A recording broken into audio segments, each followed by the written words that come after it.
Welcome to another edition of TechCast. Our guest today is Roy Lim, CEO of Robocore. Welcome, Roy, to this podcast. It's a pleasure Nice to to have meet you you. here. To begin with, Roy, tell us about Robocore and what sets your robotic solutions apart from the rest of the crowd. Sure. So Robocore is the company, as the name suggested, Right, use robots for solutions provided to different industries, right, and we provide a robot that is completely open platform. We right, don't make a decision on how it is used, but right, our customers, they can write their own programs and put right, their own ideas into our robots. right. So other than software, we also make our hardware platform completely Oh, open. right, So okay. they can build humanoids on top, delivery robots, inspection robots, advertising, whatever they like. So when we deliver our robots, we also provide the elevator modules so they can walk on different floors. And Right. then we also provide the platform that controls multiple robots on the same building. All right. So it's customized robots as well as advanced, robots that carry out different functions as well. Yes. Versatile. Oh, that's interesting. Okay.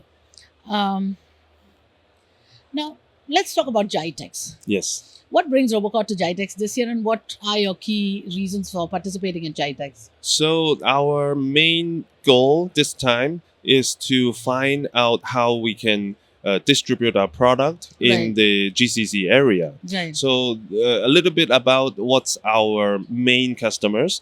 So right. what we are using the most, Mm. being used the most, is the robot inside and Right. healthcare Sector. facilities. Right. So these robots, they are built with stethoscope, blood pressure sensors, Oh, sonogram, okay. and then when some patient in a nursing home, when Hmm. they call the doctor doesn't need to go. The Hmm. robot will go to Hmm. the next to the bed, and then the Nice. doctor will have a video conference with the patients and take all the vital signs from the patients and then prescribe medicine to them. So this is already done in the United States, in Right. Hong Kong, Singapore, a little bit in Japan, and now I think the next very important region for us to expand would be GCC. So that's Countries. why we immediately come to GITEX this year, and Right. hopefully we can find distributors and different customers in the hospital, in the nursing Right. homes, and the healthcare sector. Right. So that brings me to an interesting question related to that. How do you ensure the accuracy of the measurements? You said that robots take blood pressure or heart monitors or what. So how do you ensure the accuracy of these So because we measurements? are an open platform Hmm. robot, Right. so we can choose Hmm. essentially any sensors that are out there with Okay. FDA compliance. Right. So in China it's CFDA, in Hmm. America it's Hmm. Hmm. FDA. So Right. whoever has these proven technology, we will integrate that into our robot. So All it's right. actually Okay. their responsibility to be Right. accurate, and Right. our responsibility is to bring these sensors to the patients next to Right. them, and Right. then they can use it without leaving their bed.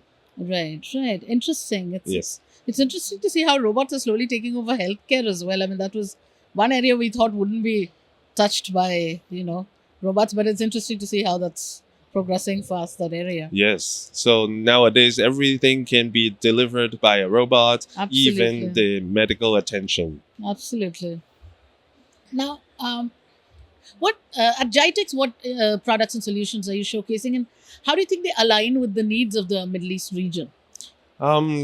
Right now, this time, we actually Right. brought two products. One is the flagship robot called the Temi V3. Right. It is the open platform Mm. robot. It's used in healthcare. It's also good for universities, which Mm. I mentioned a little bit about. Right. So we are in 400 schools in Hong Kong, Right. 800 schools in Korea, and multiple schools in Singapore and Mm. Japan. And these robots are teaching students how to program. So Right. a lot of curriculum were created Mm. for STEM education, and Right. I'm sure the government here is spending a lot of money too to for their kids to learn how to deal with robots in the future. Because in the Right. future, I'm sure every company, every household will have a robot. So Absolutely. now you have to learn how to program it, how to become the master, not Definitely. be being controlled by the robot, but Right. you are the master. You use this robot as a tool Mm. for your daily lives. So in Right. the education sector, we Mm. are spending some time explaining to the public.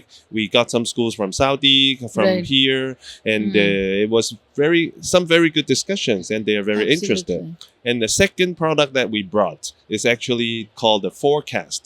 It is Mm. an advertising robot Right. which has 4 big screen. We call it Mhm. Forecast because it can cast on all 4 sides. So Right. this Okay. robot is an advertising robot. We bring it to GITEX. We hope the organizer can use it, and then a lot of shopping malls, hotel lobbies, they can also use this for their own customers, Right. and they can share profit with the advertisers.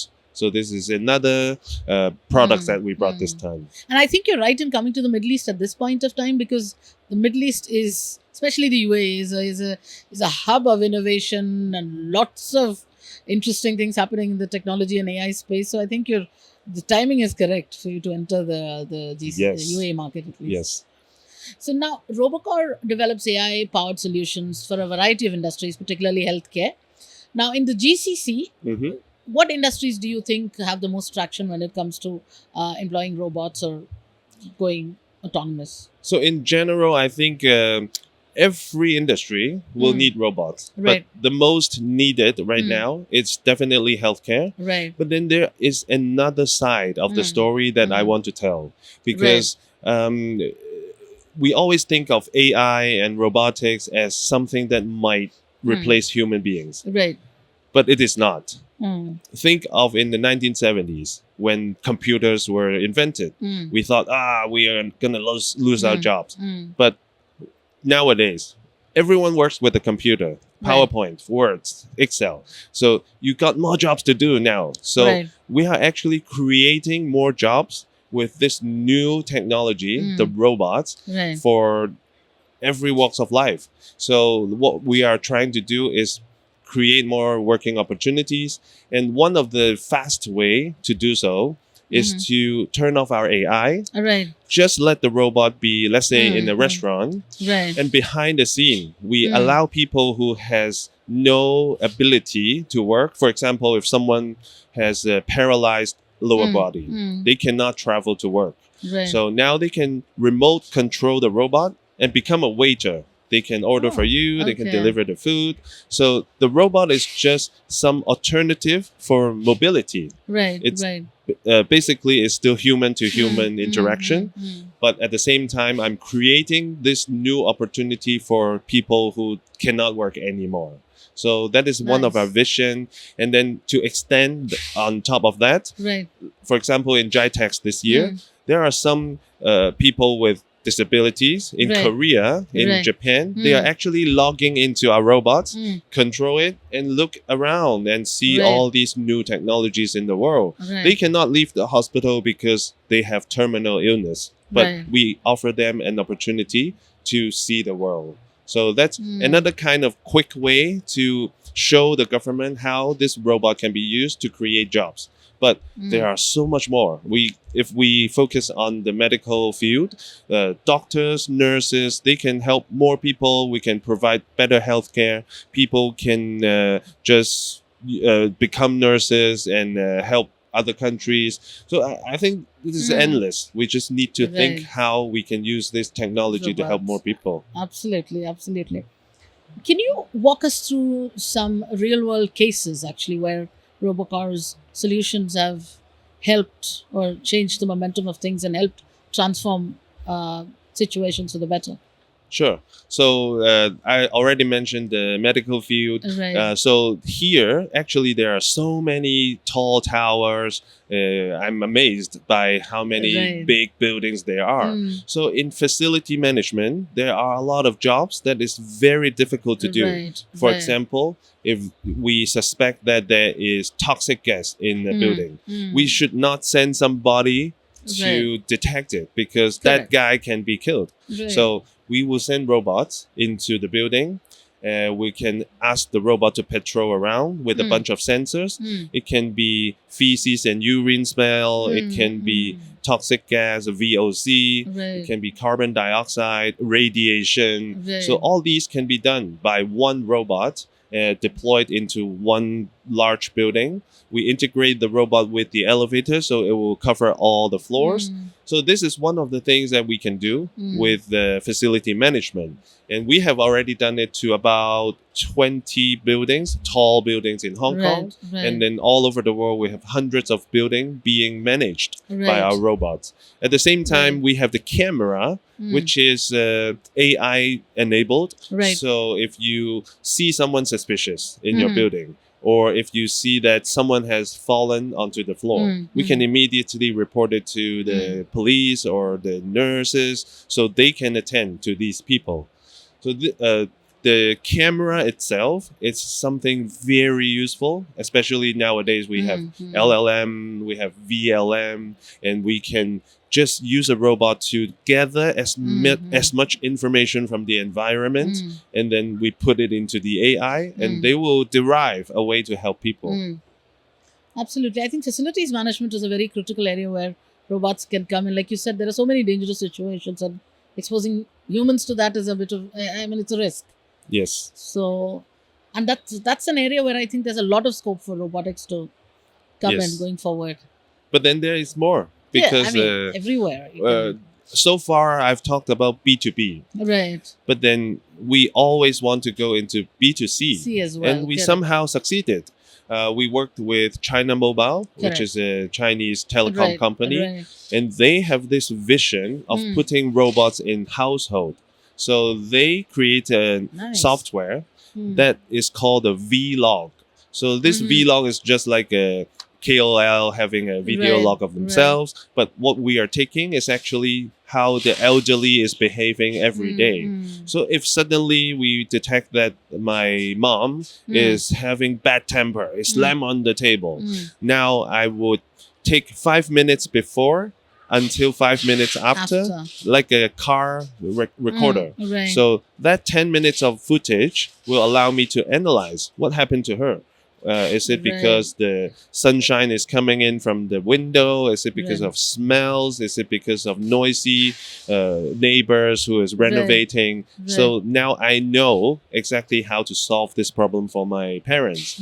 A lot of time these older people, they have dementia, so they cannot express themselves. So this will help them with analyzing what's happening. Absolutely. That's a beautiful way of putting it. You can analyze human behavior, which can in turn solve a lot of things. So yes, that's interesting. Now, let's come to sectors like government and hospitality, particularly in the UAE. Where do you see robotics coming into play over there, and how do you think these sectors can benefit from robots?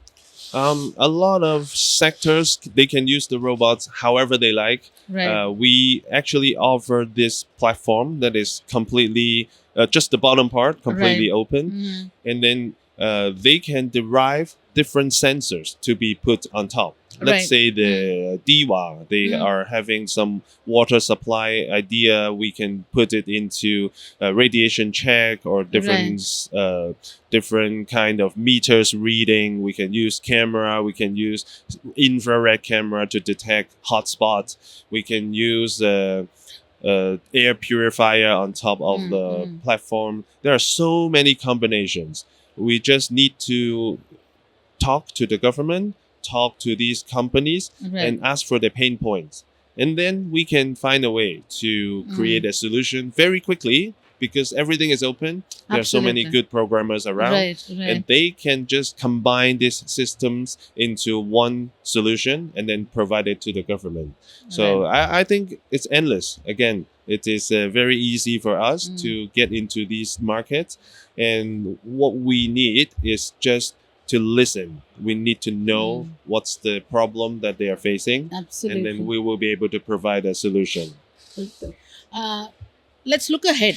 How do you see Robocore, or the Robocore's solutions playing out here in the Middle East? And how do you want your journey to, what trajectory do you want it to be over here? So in Robocore, our main focus is to help people.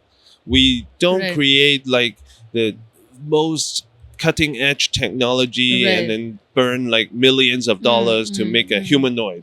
We don't want to do that yet because it is too expensive. nobody can afford Mm, it, mm. and it's taking too much energy. Right. The battery only lasts for at most an hour. So what we want to do is a sustainable, cheap solution that can go into nursing homes. Right. So that's why we always use the wheel robots. And then nowadays we are researching how to get over this staircase. So we will have tank treads, a bunch of wheels working together, and it's a multi-layer tank treads and all this stuff, so that it can stably walk on the staircase. That is our next generation robots. And then for the software side, we also use the